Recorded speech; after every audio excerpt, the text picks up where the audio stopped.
monde. Je vais être un peu plus rapide pour appeler nos invités.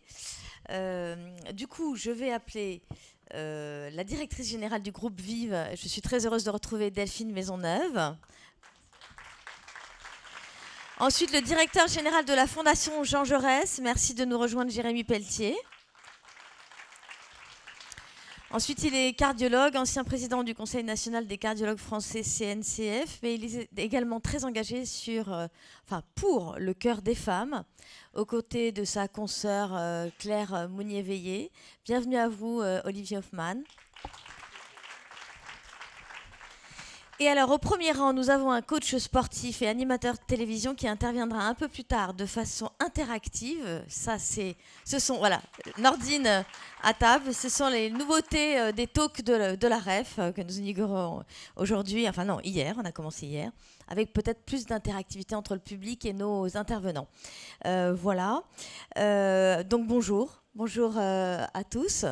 Nous allons commencer par un échange entre vous trois sur le rôle de l'entreprise en matière de qualité de vie au travail.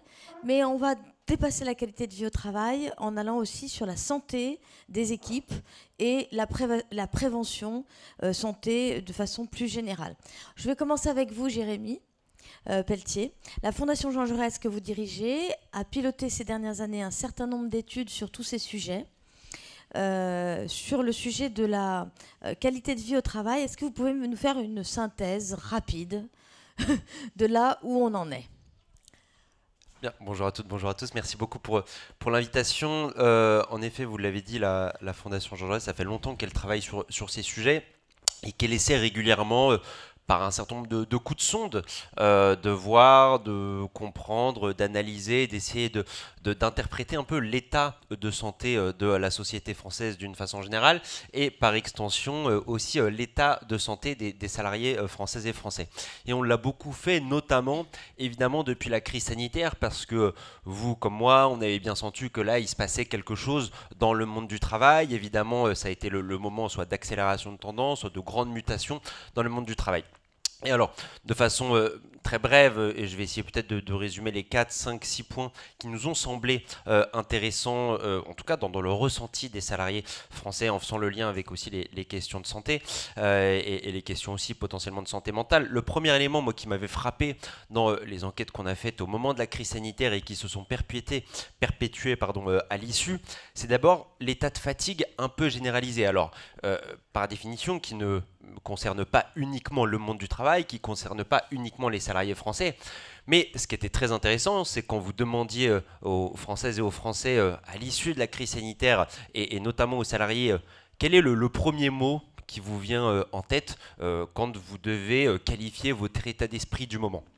On est en France et ça fait longtemps que nous on fait ce type de travaux et normalement on entend et les gens nous citent nervosité, colère, dégoût.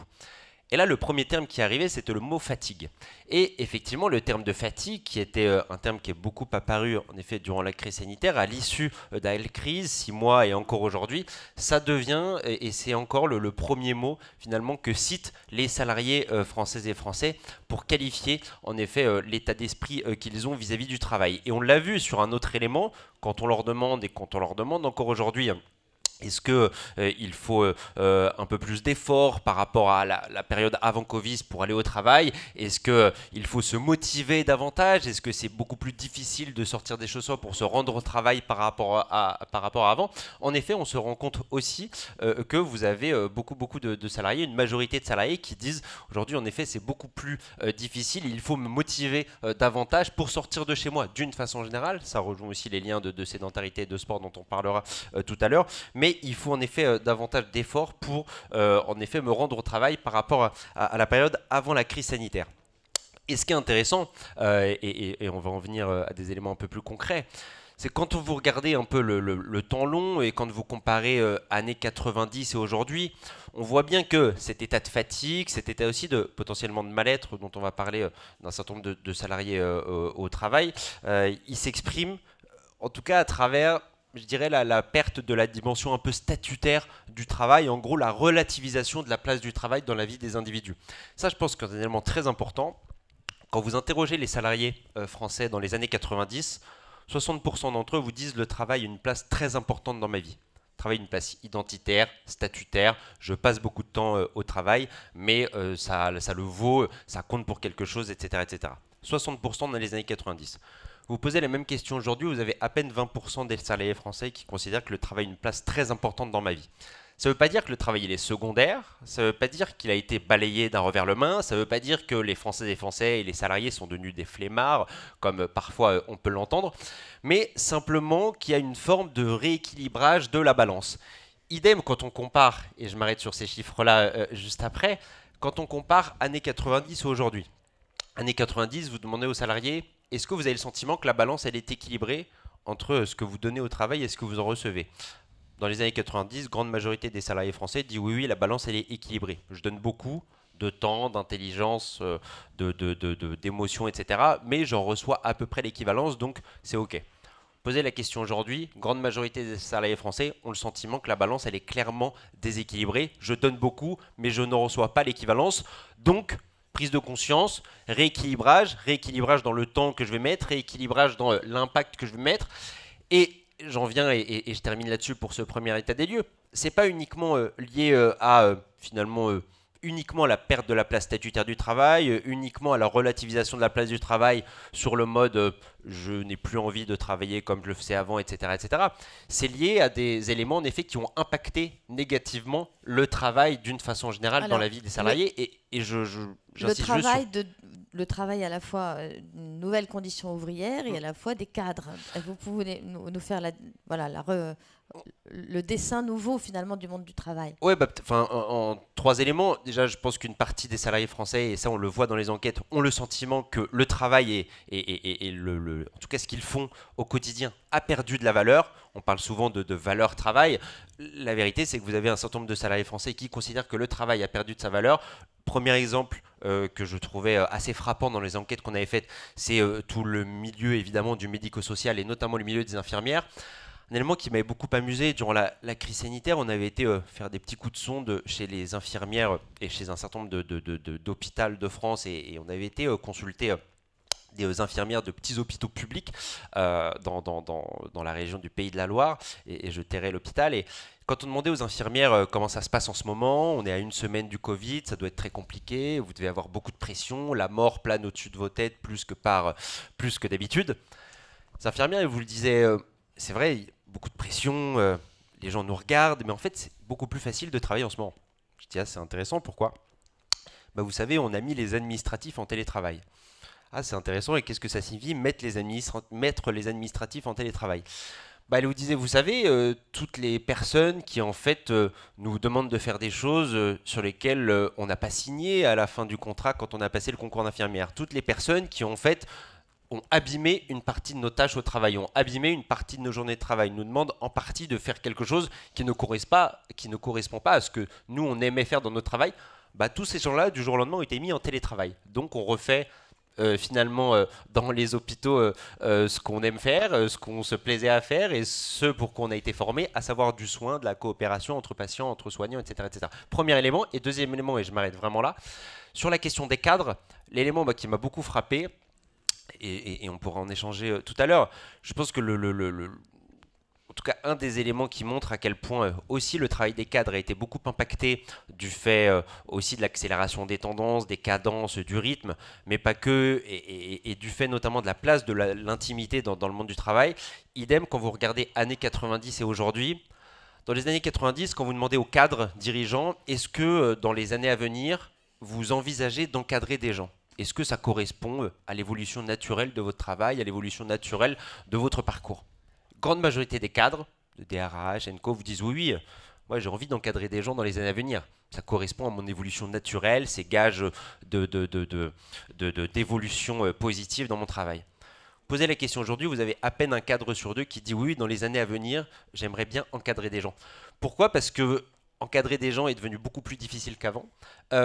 L'époque épidermique dans laquelle nous sommes, l'époque émotionnelle dans laquelle nous sommes, l'époque qui met beaucoup les questions intimes maintenant au cœur de l'espace public et notamment au cœur du travail, fait que aussi, évidemment, pour les cadres, c'est devenu beaucoup plus compliqué aujourd'hui. Et je pense que l'un des éléments sur lesquels il faudra s'appuyer dans les mois et dans les années à venir, c'est est-ce que dans 10 ans, il y aura encore des gens qui accepteront d'encadrer des gens parce que c'est devenu beaucoup plus difficile. Ils l'expriment dans les enquêtes sur les questions de santé mentale. Les cadres aujourd'hui sont quasiment majoritaires pour dire leur état de fatigue, pour dire leurs problèmes de burn-out, pour dire aussi leur détresse parfois psychologique dans le monde du travail. Donc en effet, il y a toutes ces questions-là et toutes ces tendances-là, elles se sont beaucoup accélérées, en tout cas depuis la crise sanitaire. Merci beaucoup, Jérémy. J'ajoute une étude de l'IFOP qui disait que en fait, 60% des cadres estimaient que leur métier avait des conséquences sur leur santé mentale, alors que 50% des nouveaux ouvriers, quand je dis nouveaux ouvriers, c'est tous ces gens du back-office, hein, sur leur santé physique. Et la conclusion de l'étude, c'était l'école bleue se casse le dos et l'école blanc se casse la tête. Donc, et le résultat de ça, c'était un absentéisme important. Donc, il n'y a pas de fatalité, malgré tout. On est là pour en parler. Mais pour ça, c'est vrai qu'il faut regarder un peu le travail en face. Donc moi, j'aimerais maintenant vous interroger, Olivier Hoffmann. Vous vous occupez du cœur des femmes, enfin du cœur, et particulièrement du cœur des femmes, qui, d'une certaine façon, est victime du travail, puisque, enfin, en tout cas du mode de vie imposé par le fait qu'elles travaillent toutes maintenant pratiquement à égalité des hommes, et que du coup, ça a fait monter d'une façon considérable les maladies cardiovasculaires chez elles. Donc je vous laisse.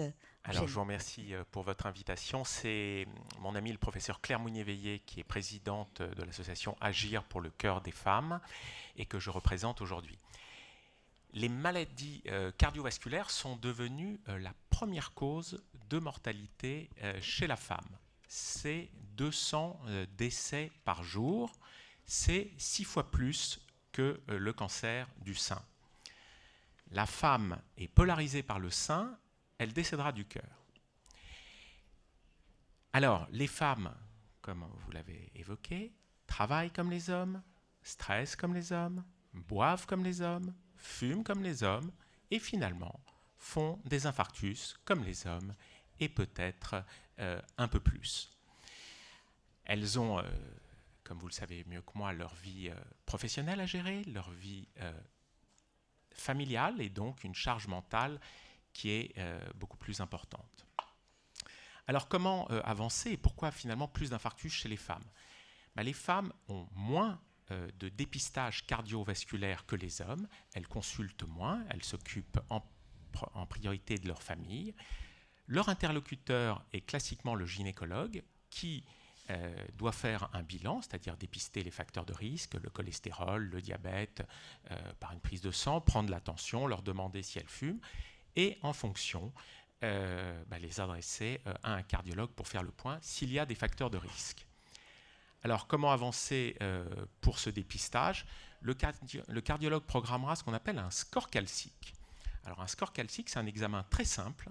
C'est un scanner sans injection. C'est une inspiration de 30 secondes et on va compter les dépôts de calcium sur les artères du cœur. Si vous avez 0, vous n'êtes pas dans une zone à risque d'événements cardiovasculaires.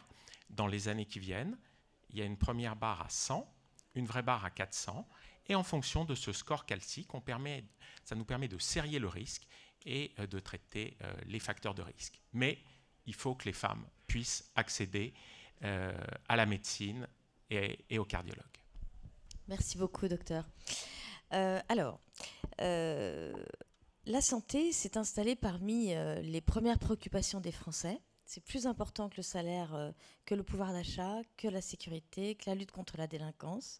Il y a 2 chiffres. Pendant les élections de 2017, pour 62% des votants, la santé a joué un rôle déterminant dans leur vote. Et en 2022, c'est 71%. Alors, on sait que l'employeur est un rouage essentiel. Donc, je me tourne vers vous maintenant, Delphine Maisonneuve. La baseline du groupe Vive que vous dirigez, c'est pour une santé accessible à tous. Vous dites que vous faites du droit à la santé le cœur de votre action. Vous nous redites concrètement comment vous agissez pour la QVCT, mais pas seulement, mais déjà pour la QVCT. Merci. Même si on n'aime pas cet acronyme, pour la qualité de vie au travail. Merci et bonjour à tous, ravi d'être là avec vous. Alors oui, je pense peut-être la santé finalement, elle a été longtemps vue, et moi je travaille en entreprise depuis plus de 30 ans, comme un sujet privé. c'était pas le sujet de l'entreprise, c'était un sujet privé. Et puis c'était problématique de questionner quelqu'un ou de s'interroger sur la santé d'un de nos salariés. Donc ça a été souvent mis un peu à côté et pas au cœur des sujets de l'entreprise. Or, dans la QVT, la santé et la protection de la santé des collaborateurs, ça fait évidemment partie des actions qui peuvent être développées. Et puis, la santé des salariés, c'est des salariés plus présents, c'est des salariés bien dans leur job, bien dans leur tête et bien dans leur corps. C'est des salariés qui, derrière, sont plus là, sont plus engagés, sont plus productifs. Donc c'est vraiment un sujet maintenant d'entreprise. Et le groupe Vive, qui est le premier assureur santé, et qui par ailleurs est un gros employeur, on a 46 000 collaborateurs, puisqu'on a à la fois les activités d'assurance et les activités de soins. Vous parliez des infirmières, on en a un certain nombre dans nos équipes, a fait vraiment de ce sujet de la santé, de la protection de ses collaborateurs, mais aussi de l'accompagnement en matière de prévention, un enjeu majeur pour rendre une santé accessible à tous. Parce qu'effectivement, il faut soigner, mais il faut prévenir, il faut dépister, et il faut faire un certain nombre d'actions pour permettre à ses propres salariés de protéger leur santé sur le long terme. Et je pense que c'est un enjeu majeur, et l'entreprise est, oui, un endroit vraiment où on peut protéger la santé des salariés, hommes et femmes, bien sûr au travers de la couverture qu'on peut apporter dans les contrats santé et le contrat prévoyance, mais aussi par des actions très très concrètes de prévention autour de l'activité physique, autour de la santé mentale. Bref, il y a beaucoup à faire en entreprise, et je pense que toutes les entreprises et toutes les personnes les activités d'assurance qui accompagnent les dirigeants d'entreprise peuvent pousser, peuvent aider à faire de l'entreprise un lieu de bonne santé. Alors, Delphine Maisonneuve, vous mettez le sport au cœur de votre action de prévention. Mais comment vous y prenez? Parce que bon, on sait que le sport c'est bien. Enfin, après, pour délivrer, pour que ce sujet soit effectif.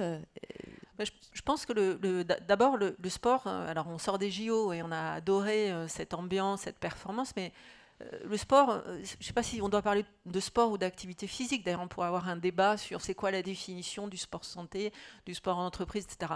Ce qui est important, c'est l'activité physique. Et l'activité physique, c'est bon pour tous, à tout âge, et quelle que soit votre condition de santé. Ça a toujours un impact positif. Ça a un impact positif sur la santé, ça a un impact positif sur la productivité et la performance de nos entreprises. Donc clairement, l'activité physique, c'est un point clé pour améliorer l'engagement et la santé des collaborateurs dans n'importe quelle entreprise. Et on peut faire des choses extrêmement simples, comme un peu plus profondes. Alors, plus connu, c'est une salle de sport, oui, mais bon, moi, mes locaux ne sont pas configurés pour, et puis je ne suis pas une grande entreprise, etc. Mais il y a des choses très très simples, comme alors, ce qu'on appelle le nudging, faire prendre les escaliers. On parlait des maladies cardiovasculaires pour les hommes et pour les femmes, mais on fait diminuer le risque cardiovasculaire significativement si les gens montent 5 ou 6 étages par jour. C'est con, c'est pas grand-chose. D'accord ? On ne peut pas dire que c'est du grand sport performance. Moi qui ne suis pas une grande sportive, je peux vous le dire. Voilà. Encouragez, quand vous faites une rénovation, avoir des escaliers qui sont éclairés, ludiques, qui permettent de motiver les collaborateurs pour prendre les escaliers, c'est déjà une action qui est significative. Quand vous avez des activités physiques, je pense à mes aides-soignantes, je pense à mes infirmières, je pense aux gens qui sont dans les collectivités territoriales, habituer les collaborateurs à faire un peu d'échauffement musculaire avant de démarrer des travaux qui sont physiques, ça a l'air de rien. C'est des habitudes à prendre, c'est pas significatif, c'est pas extrêmement significatif en termes de temps, mais ça peut avoir d'impact. Et dernier point, là on va un peu plus loin, c'est comment on met en place des parcours, des véritables parcours, où vous êtes en hybride, vous mêlez du digital, mais vous mêlez aussi de l'accès à des coachs, à des ergonomes, à des coachs en alimentation, de manière à faire changer les habitudes de tout ou partie de vos salariés, notamment ceux qui sont identifiés comme, ou qui se sentent identifiés comme les plus à risque. Et là, nous, on a mis en place des parcours qu'on propose aux branches professionnelles, qu'on propose aux entreprises pour mêler, mêler cette capacité à créer de nouvelles habitudes, alimentaire, d'activité physique, voilà, qui sont vraiment au cœur de l'amélioration de la santé structurellement dans nos entreprises. C'est bon immédiatement pour l'entreprise et très, très sincèrement, tout ce qu'on peut faire pour diminuer le coût de la santé dans notre pays, c'est bon pour tout le monde, hein. C'est bon pour nos impôts, c'est bon pour nos cotisations sociales. J'entendais hier le commentaire sur la réforme du financement de la protection sociale. La première façon d'améliorer notre protection sociale, c'est de faire diminuer nos coûts, ou en tout cas faire diminuer la progression de nos coûts en matière de santé. Donc la prévention, c'est vraiment un enjeu pour moi, un enjeu clair. Et l'activité physique, c'est pas du médicament, mais c'est la meilleure thérapie, quel que soit, je le répète, l'âge, quelle que soit la condition physique, quelle que soit la condition de santé. Moi, je voudrais faire réagir Olivier Hoffmann, le médecin de ce panel, quand même. Vous avez presque tout dit. C'est un médicament, le sport médicament, qui vous permet de vous améliorer, comme vous l'avez dit, sur le bien-être physique et mental. Une étude récente sur une dépression légère, hein. On va comparer 2 groupes, un groupe avec un traitement antidépresseur classique, dépression légère, et un autre groupe qui va faire du sport. À terme, sur la dépression, les deux ont le même résultat, le traitement antidépresseur et le sport, moins les effets secondaires, évidemment, pour ceux qui ont fait du sport. À propos d'entreprise, me revient une anecdote où sur des primes d'assurance aux États-Unis, les primes étaient moins chères si les salariés de l'entreprise A allaient se garer dans le parking de l'entreprise B, distante de 300 ou 400 mètres. Ils étaient obligés comme ça de marcher et les primes étaient moins chères. Donc le sport médicament, c'est important. Le sport au sein de l'entreprise, si jamais une salle de sport est disponible, c'est toujours mieux. Je rappelle qu'à propos du stress professionnel, le stress professionnel est responsable de 3 à 4% des infarctus en France. Il y a environ 100 000 infarctus en France par an. Ça fait 3 à 4 000 infarctus en France secondaires au stress professionnel. Donc la salle de sport, c'est très bien pour le bien-être mental.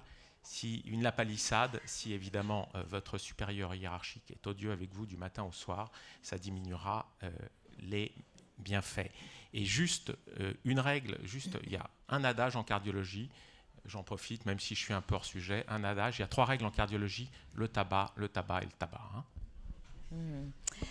Merci beaucoup d'avoir rappelé qu'en effet, il y a des cultures d'entreprise aussi qui sont source de problèmes de santé mentale et que s'il y a une salle de sport et que le management est toxique sur le plan général, voilà, ça ne peut pas forcément améliorer les choses. Delphine, vous vouliez réagir ? Oui, peut-être deux autres exemples très concrets. Quand vous favorisez la mobilité douce, c'est-à-dire le vélo, hein, le vélo et la marche dans votre entreprise, le vélo, c'est bénéfique dans tous les sens du terme. Bon, alors, il faut qu'il y ait des pistes, il faut qu'il y ait une capacité A, mais ça fait faire du sport tous les jours.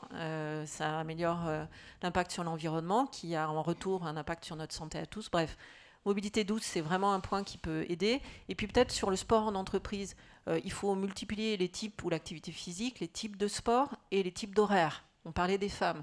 Vous mettez des séances de sport à 19h, ça va être compliqué pour les jeunes parents. Jeunes mères, mais jeunes pères aussi.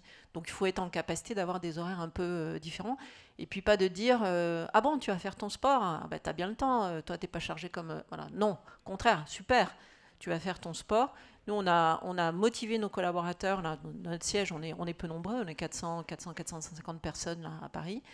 Et on les a motivés pour aller à participer au semi-marathon de Paris, qui est sponsorisé par une de nos mutuelles, Harmonie.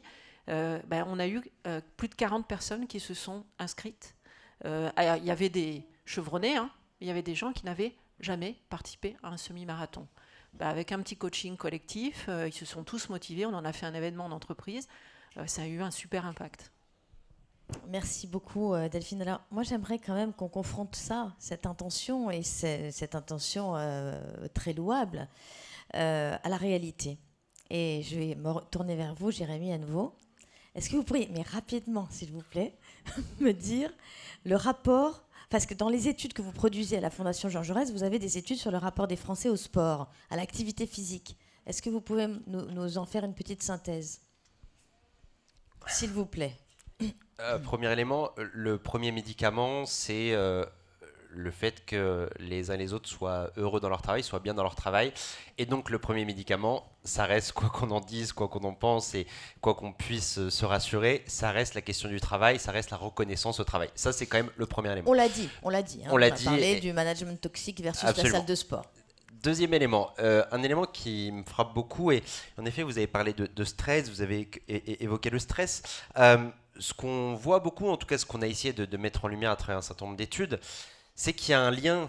Alors, évidemment, le sport, l'activité physique, c'est d'autant plus important dans une époque plus sédentaire qu'elle ne l'était par le passé. Dans une époque qu'on qualifie parfois de civilisation du cocon, qui se recroqueville sur son espace d'ultra proximité et qui n'a jamais passé autant de temps entre quatre murs qu'il y a 10, 15 ou 20 ans. Et c'est notamment vrai pour la jeune génération. Donc ça, c'est le premier élément. Mais en lien avec ce point-là, en lien avec la civilisation du cocon, ce qu'on voit, c'est que vous avez des salariés plus stressés et plus anxieux en fonction de leur lieu de travail, en fonction du lieu dans lequel ils exercent leur travail au quotidien. Et donc ça, je pense que c'est un élément très important. Exemple type, que j'aime bien, vous comparez un salarié qui travaille dans un bureau, d'un salarié qui travaille en open space, d'un salarié qui travaille en flex office. Les salariés qui travaillent en flex office et en open space ont à chaque fois entre 10 et 15 points de plus de stress, d'anxiété, de dépression, voire même de pensées suicidaires que les autres salariés. Vous ne me répondez pas à ma question, là, si. Jérémy. C'est la question des lieux de travail. Je pense que la question des lieux Non, mais le rapport des Français au sport, à l'activité physique. Non, mais on en a parlé de ça. Très bien, continuez, mais là, c'est... Voilà, dites-moi. Le rapport des Français à l'activité physique et sportive, d'une façon générale, on est dans un moment, dans une époque, et je l'ai dit, qui est plus sédentaire qu'elle n'était il y a 10, 15 ou 20 ans. Globalement, et ça c'est notamment vrai depuis la crise sanitaire, quand vous demandez aux gens est-ce que vous êtes davantage motivés qu'avant pour vous adonner à un certain nombre d'activités physiques et sportives, vous avez entre 30 et 40% des Françaises et des Français, et encore plus chez la jeune génération, qui dit non. Quand vous demandez aux gens, en effet, est-ce que vous avez envie de nouveau potentiellement de prendre une licence dans tel ou tel club sportif, de prendre une licence dans telle ou telle association sportive, alors qu'on pensait qu'au moment de la crise sanitaire, parce qu'on avait beaucoup mis en lumière le sport, la marche quotidienne d'une demi-heure, etc., qui était un prétexte évidemment pour sortir de chez soi, on pensait que les gens allaient se ruer dans des associations sportives, on pensait que les gens allaient se ruer dans un certain nombre de clubs sportifs. Alors là, il y a la petite parenthèse JO qui va par définition avoir des effets positifs évidemment sur un certain nombre de clubs. La vérité est ce à quoi on a assisté depuis la crise sanitaire, alors qu'on nous avait beaucoup effectivement vendu nations sportives, etc., etc. La vérité, c'est qu'on a assisté à davantage de fermetures de clubs sportifs, à davantage d'associations sportives que ce qu'on aurait pu imaginer. Donc globalement, il y a une relation qui est un peu compliquée aujourd'hui entre la population générale française et le sport, notamment parce que, et je l'ai dit, et c'est un mouvement de fond, on est dans une époque qu'on qualifie de civilisation du cocon, qui a davantage, en effet, et qui prend davantage de soin de se recroqueviller dans sa sphère d'ultra-proximité. C'est le culte de la maison, c'est le culte du canapé, c'est le culte du chez-soi, et en effet, une époque du sur-mesure qui est davantage défiante vis-à-vis d'autrui qu'elle n'était par le passé, a une relation qui est beaucoup plus distendue, en effet, à l'activité physique et sportive. Et je m'arrête d'un mot, mais j'ai démarré mon intervention tout à l'heure sur la question de fatigue.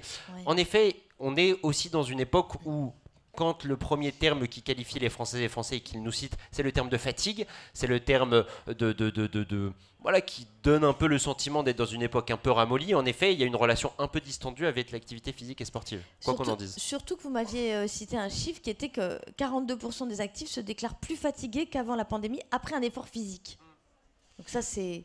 Oui, il y a eu un effet, je pense, de la crise. Ça a accéléré en effet les tendances cocon, les tendances du chez-soi. On le voit et je pense que c'est ce que vous voyez sans doute aussi dans les chiffres objectifs que vous avez dans le monde médical. Mais en effet, on voit une sédentarité qui a tendance à augmenter. Et donc, par extension, et ça je pense que c'est un élément très important quand on parle du sport, évidemment, il y a l'impact que ça a sur la santé physique d'une façon générale, mais l'impact que ça a aussi sur la santé mentale, et notamment parce que, quand je dis époque sédentaire, ça veut dire aussi époque plus isolée qu'elle ne l'était par le passé. On le voit dans les enquêtes, nous, régulières qu'on fait, sentiment de solitude exacerbé par rapport à avant, sentiment d'isolement exacerbé par rapport à avant. Et donc, quand on pense sport, à mon avis, l'erreur, ce serait uniquement de penser sport individuel. Parce que je pense que la clé, et notamment dans le monde de l'entreprise, c'est penser sport à travers la dimension collective. Parce que là, on voit, et c'est le dernier chiffre que je vais citer, la corrélation qu'il y a entre un salarié heureux et un salarié malheureux, il y a beaucoup de choses à voir avec le nombre de liens de sociabilité qu'il va avoir sur une journée. Et donc, dans une époque, dans une population qui a eu tendance à voir raréfier ces nombres de sociabilité, notamment depuis la crise, chiffre que j'aime bien, avant la crise sanitaire, globalement, un individu voyait 5 groupes de sociabilité différents dans une semaine. Les 5 groupes, c'était quoi? C'était famille, groupe d'amis 1, groupe d'amis 2, groupe d'amis 3, collègues. On est passé de 5 à 3 groupes de sociabilité en moyenne vue sur une semaine chez les Français et les Français, et c'est notamment vrai chez les salariés. Donc je parlais des lieux de travail parce que évidemment il y a un lien. Flex Office, Open Space d'une part, télétravail d'autre part, ça a aussi un lien avec ça, sentiment d'isolement et de solitude exacerbé. Et donc si on pense sport, il faut penser sport à travers la dimension collective, la dimension de lieu de sociabilité, parce que c'est ça, à mon avis, à la fin, qui va rendre un salarié plus heureux qu'il ne l'était par le passé. Et donc le sport peut-être Delphine, peut-être un moyen aussi de réinventer le présentiel. C'est-à-dire que depuis le développement considérable du télétravail, le fait qu'il y a quelques jours au bureau et quelques jours à la maison, parfois la problématique aussi, ça rejoint ce que vous disiez Jérémy, c'est qu'en présentiel, finalement, on fait du télétravail. On est avec son voisin de bureau qui est à l'autre bout du couloir en télétravail, enfin en visio, ce qui est totalement absurde. Donc est-ce que ce sport, peut-être à l'intérieur de l'entreprise, peut être un moyen de réinventer un peu le présentiel et de réinventer le lien humain du présentiel? Alors, je ne suis pas sûre qu'on vienne au bureau pour faire du sport. Non, mais c'est vrai que de toute façon, effectivement, tout ce qui crée du collectif et de la sociabilité, de l'engagement collectif est positif. C'est pour ça que je donnais cet exemple de participer ensemble à une compétition ou à une marche ou à une activité physique. Ça crée du lien entre les collaborateurs, ça crée du lien entre des services, ça fait se parler d'autre chose que du problème sur le dossier X ou le dossier Y. Donc ça peut contribuer à effectivement créer du lien social. Et puis, alors, vous parliez du lieu de travail, on parle du sport. Enfin, moi, je pense que n'importe quel mode de fonctionnement, hein, et moi, je revendique le fait d'être en flex dans mon entreprise. Je n'ai pas de bureau, mes collaborateurs non plus, mais par contre, j'ai des bureaux très agréables. J'ai soigné la restauration, j'ai des bureaux lumineux, il y a des accès à une terrasse. Voilà, donc le lieu de travail, c'est un ensemble, et effectivement, évidemment, la qualité de vie au travail, c'est d'abord l'intérêt qu'on trouve dans son travail, c'est ses collègues, c'est son manager de proximité, c'est le sentiment d'être utile et d'être reconnu dans son travail, c'est tout ça. Mais dans la QVT, il y a la santé, et dans la santé, il y a la promotion de l'activité physique pour tout ce qui vraiment, pour moi, contribue à la bonne santé et à rendre des salariés heureux. Et les salariés heureux, bien à leur basket, c'est des salariés plus efficaces et plus productifs. Et donc, c'est de la performance en entreprise. Alors, merci à tous les trois. Alors, pour conjurer les chiffres, parce qu'il y a d'autres chiffres, il y a quand même un autre chiffre que je voudrais vous citer, qui est que le pourcentage d'Européens adultes obèses, c'est-à-dire 25%, et en surpoids, a beaucoup augmenté depuis 50 ans. On est passé de 40 à 59%. Donc, voilà, tout ça, ça a des vraies implications en matière de santé. Eh bien, pour conjurer les chiffres, je vais maintenant appeler sur scène notre coach Nordine Attab pour une courte intervention. Je vais vous laisser vous installer au premier rang, tous les trois, et puis vous reviendrez, Delphine, pour conclure ensemble la table ronde, avant éventuellement des questions du public. Mais comme il y aura un petit cocktail à la fin, on pourra peut-être échanger aussi d'une façon plus informelle. Alors, Nordine, je vais vous laisser, mais moi, j'ai besoin que vous nous répondiez à un sujet. On a parlé de la fatigue comme prétexte, entre guillemets, à ne pas faire de sport parce que ça fatigue. Je suis sûre que vous avez des ressources là-dessus, voilà. Je vous dis ça, je dis rien, je vous laisse maintenant. Merci. Alors déjà, merci de m'accueillir. J'ai juste envie de débuter par quelque chose. Vous serrez la main, et si jamais vous cherchez du travail, je veux bien vous embaucher. Parce que quand j'entends son discours lié au sport et à l'activité physique, je vous rejoins à 2000%. À 2000% parce que je suis un habité par le sport. Ça fait maintenant 20 ans que je fais du coaching notamment. Et mon discours évolue. Et aujourd'hui, je vais davantage vers l'activité physique. L'activité physique parce que toutes les personnes ne sont pas forcément liées au sport. Tout le monde n'est pas amoureux du sport. On peut être littéraire, on peut être manuel. Mais par contre, comme vous le disiez très bien, le mouvement, c'est la vie. Sauf qu'aujourd'hui, on passe de plus en plus de temps assis. Et là, Ça fait 41 minutes. 41 minutes qu'on est sédentaire. Et dans notre quotidien, que ce soit dans le quotidien et dans le travail, c'est là où on a intérêt de pouvoir intégrer des astuces. Des astuces parce qu'aujourd'hui, il y a des personnes qui me disent « Oui, mais Nordine, je vais faire du sport, par exemple, une fois par semaine, le dimanche, ou 2 heures, il n'y a pas de souci. » Mais le reste du temps, on est sédentaire.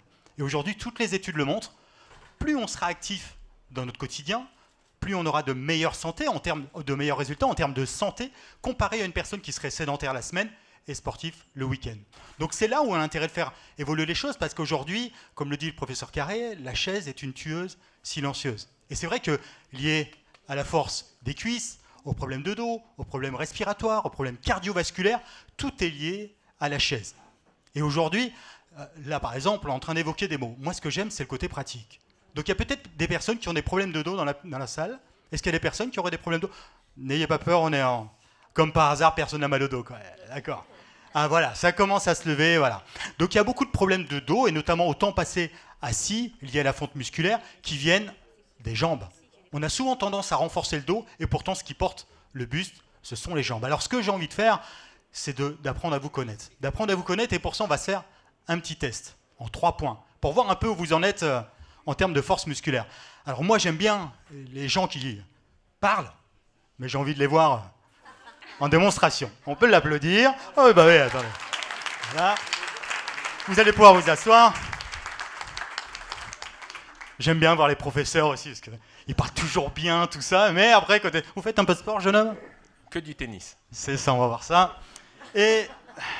Alors j'ai vu que vous aviez des talons, je suis embêté. Ah, joueuse en plus. Ah bon, on peut l'applaudir, bravo. Alors, vous allez vous rasseoir. Par contre, on ne va pas les laisser tout seuls, hein. On ne va pas les laisser tout seuls, vous allez, pour les personnes qui le souhaitent, faire le test. Alors, ce que je vais vous demander, vous allez vous avancer un petit peu plus sur votre fauteuil, d'accord? Sortez un petit peu de l'assise confortable, s'il vous plaît. Très bien, super. Vous faites du sport? Un petit peu. Vous faites du sport, jeune femme? Bah, le week-end. Aussi. Donc ça, bon, on va voir, hein, ça va parler de soi-même.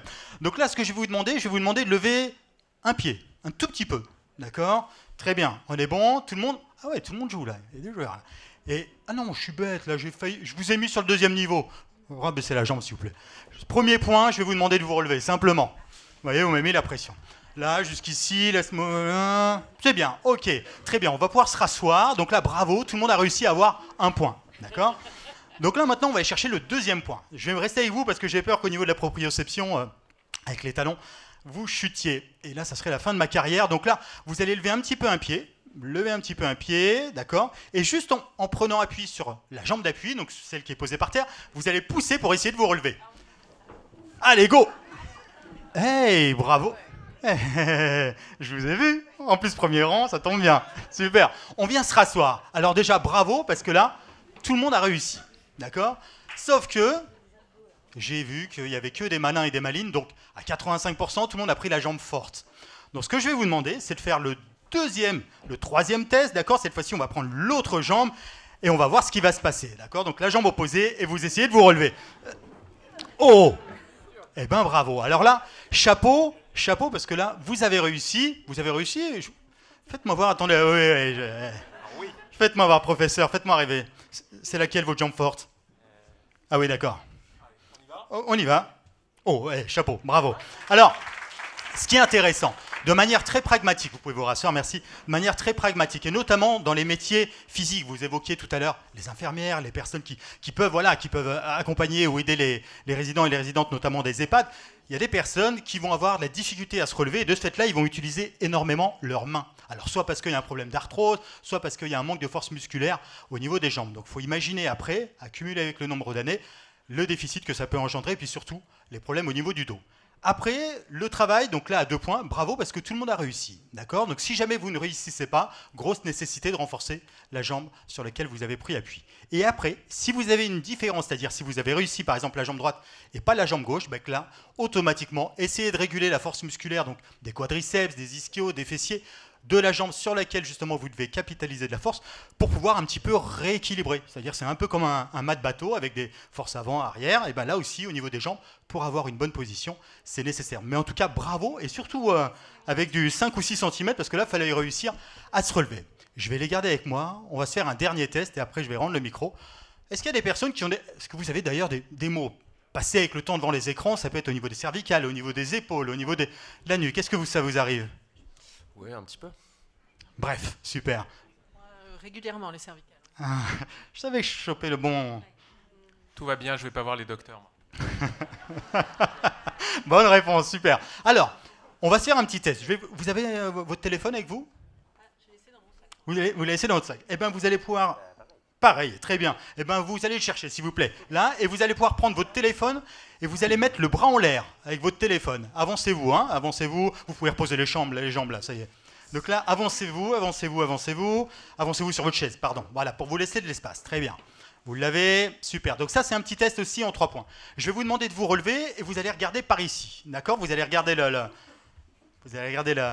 déco. Très bien. Je vais vous demander de mettre le bras droit en l'air. Mettez le bras droit avec le téléphone, s'il vous plaît. Avec le téléphone, super. Très bien. Vous l'avez tout le monde, super. Là, je vais vous demander de passer le téléphone dans le dos, ici. Et avec l'autre main, vous allez essayer de le récupérer. D'accord? Et on va regarder ce qui se passe. Ne bougez pas, ne le récupérez pas. Parfait, très bien. Attendez, je regarde un peu. Je suis sûr qu'il y a des bons. Oh, j'en ai un bon là. Venez me voir, jeune homme. Venez me voir. Voilà, venez dans le genre là et puis vous mettez là en 4e, ça sera parfait. Vous pouvez arrêter, je vais expliquer ici, merci. Promis, je ne vous ridiculise pas. Non, c'est que des messages et ce soir vous allez... Donc là, vous allez pouvoir regarder par là. Voilà. Vous pouvez me faire le test, s'il vous plaît?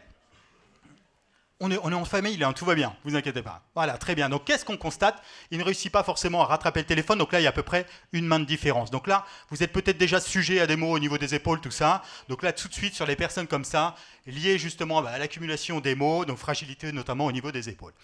Deuxième niveau, mes copains. Allez, montrez-moi. Allez, clac, et puis je crois que toi aussi. Allez-y. Attendez, vous êtes le meilleur niveau. Là, ici... Très bien, donc là, ici, et là, on réussit justement à caresser le portable. Donc là, une nécessité un peu moindre que monsieur ici, mais de pouvoir effectuer de la mobilité articulaire et de l'assouplissement. Et troisième niveau, allez-y, faites-moi rêver.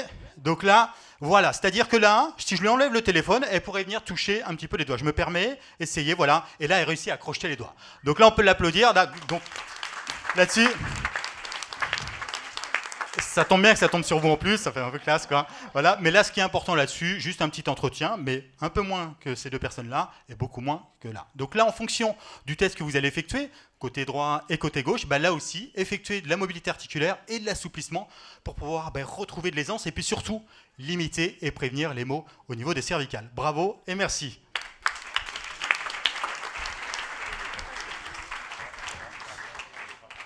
Alors, on va enchaîner sur la suite de notre échange et je vais rappeler Delphine Maisonneuve. Alors Delphine, je vais mettre avec vous, même si c'est pas hyper facile pour mon iPad, mais on va le mettre là et ça sera peut-être pas mal. Voilà. Alors Delphine, là, on a fait une expérience sportive. Le sport, on a dit, ça fait beaucoup de bien au corps, mais aussi à la tête. Donc, j'aimerais que ça me serve de transition pour la partie sentimentale, la partie santé mentale et pas sentimentale. J'aime bien mon lapsus, je suis désolée. Mais la partie, j'ai un peu de relation sentimentale avec. Je commençais à m'inquiéter. Avec Delphine, on se connaît depuis très longtemps. Delphine et moi, on se connaît depuis très longtemps, donc il y a peut-être un petit peu de sentiment dans cet échange. Non, la partie santé mentale de Vive, expliquez-moi.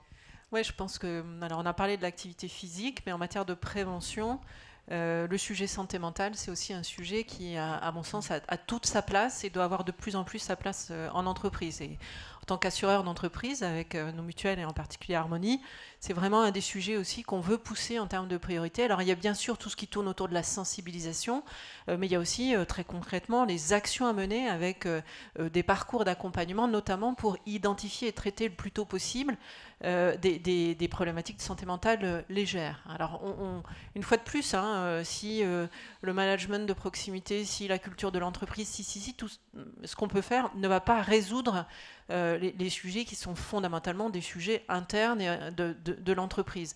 Pour autant, un chiffre que peu de personnes connaissent, 20% des arrêts de travail aujourd'hui sont liés à des problématiques de santé mentale en entreprise. 20% des arrêts de travail. Un Français sur 4 consomme des psychotropes ou des médicaments de cette nature. Donc on est vraiment sur un enjeu de santé publique et on est sur un enjeu de santé en entreprise et d'absentéisme.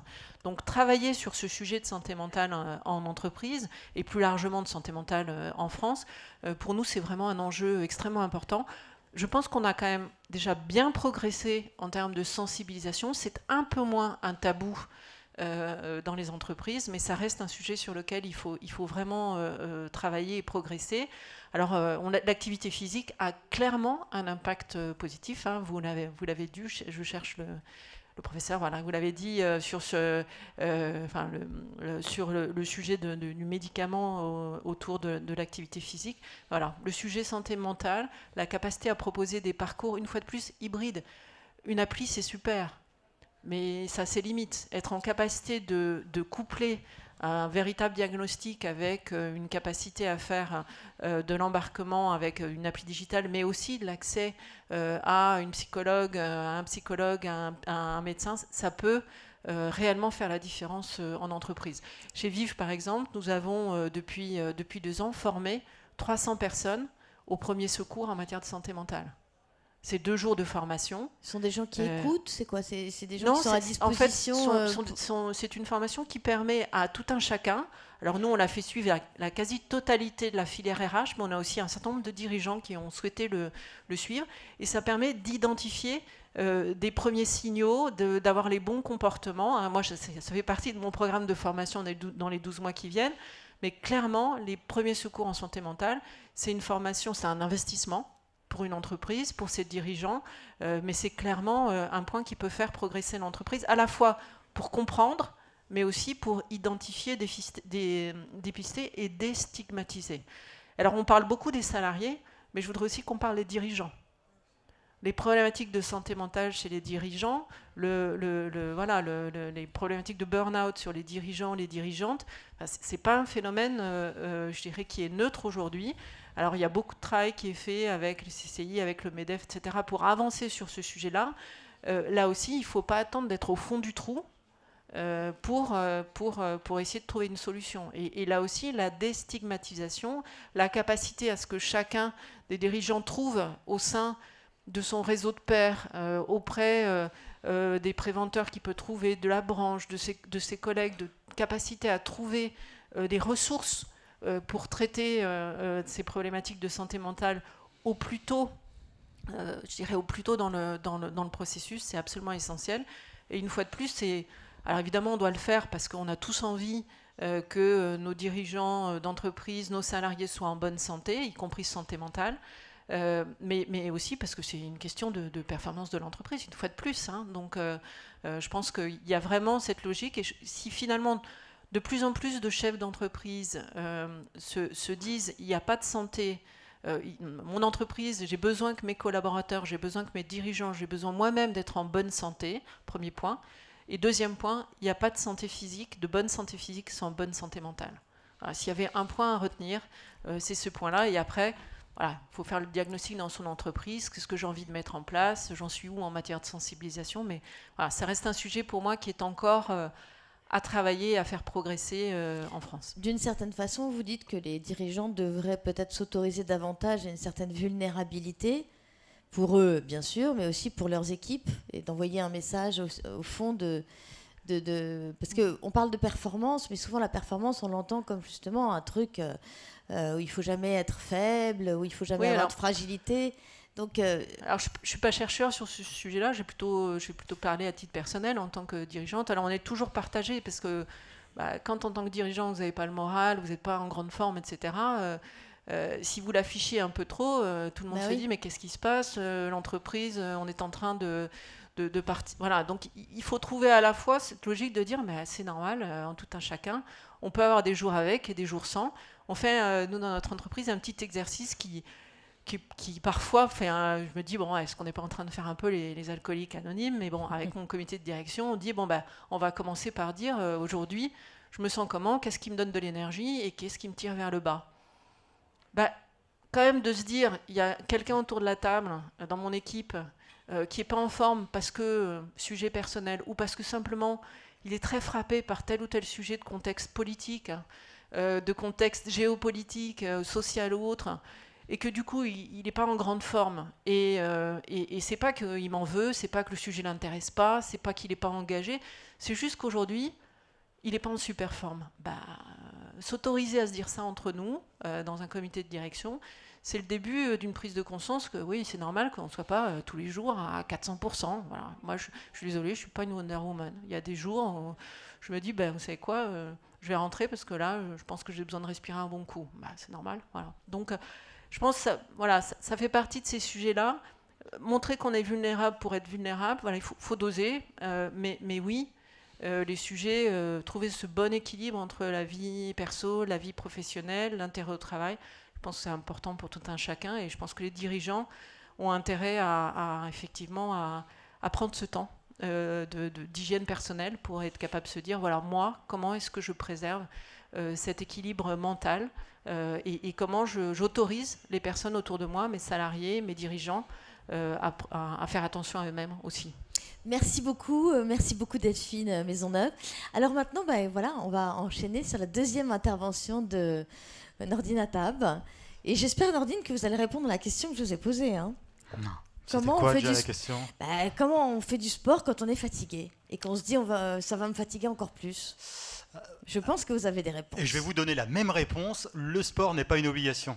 Par contre, se bouger, oui, c'est une obligation. Non, alors bon, je veux dire se bouger. Hein, c'est la même chose. On hésite à bouger parce qu'on est soi-disant fatigué. Enfin, parce qu'on est fatigué, mais est-ce que... Les études montrent que justement, plus on passe de temps assis, plus lorsqu'on se lève, on a moins envie de se bouger.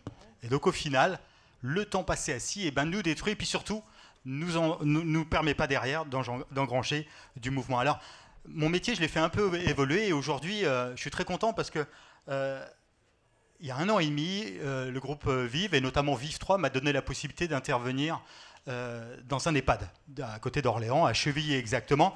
Et j'ai été voir et j'ai été observer ce qu'ils faisaient, que ce soit au niveau des résidents, des résidentes, et puis aussi des encadrants et des encadrantes. Je leur ai dit, écoutez, pour moi, vous faites déjà tout bien en termes d'activité physique et sportive. Par contre, ce que je peux vous proposer, c'est de faire évoluer les comportements. Et que ce soit auprès de cet EHPAD et auprès des entreprises avec lesquelles je travaille, et justement, je mets en place des protocoles qui permettent de lutter contre la sédentarité. Et bien aujourd'hui, dans l'EHPAD, ils ont augmenté l'activité physique de 100%. 100% auprès des résidents.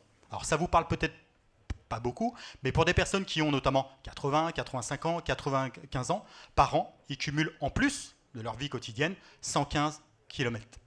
115 km, ça fait 76 tours de l'anneau de Longchamp. Juste pour vous représenter. Tout à l'heure, vous parliez des marches aussi. Qui a pris l'escalator pour monter? Oh non, pas vous, je ne vous ai pas vu. Là aussi, je veux dire, c'est qu'il y a 86 marches. Point bas, point haut. Je me suis amusé, j'ai que ça à faire dans ma vie pour compter. Vous le faites 1 fois par jour. Sur l'année, c'est comme si vous montiez 20 fois la Tour Eiffel. Juste ça. Juste ça. Ma voiture, elle est garée là-bas, elle est à 200 mètres. Mon aller-retour, d'accord, 400 mètres de la journée, on est à peu près au-delà de 100 km de cumulé.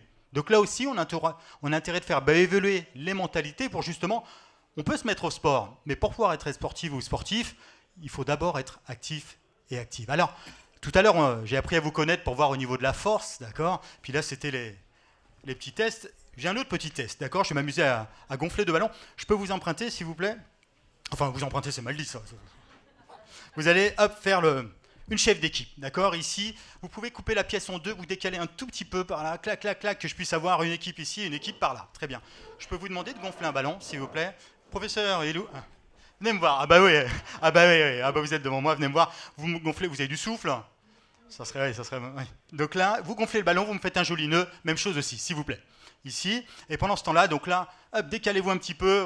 Ouais, voilà. Très bien. Première équipe du professeur ici. Deuxième équipe, ici. D'accord? Voilà, très bien, super. Oui, s'il vous plaît. Ouais.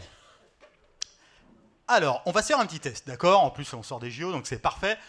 On va voir l'équipe la plus active. Et pour ça, ce que je vais vous demander, vous avez besoin d'un petit coup de main? Bravo. Super, très bien. On est bon? Je ne sais pas si j'ai choisi les bons clients. Attendez, bougez pas. J'ai besoin d'une aide là.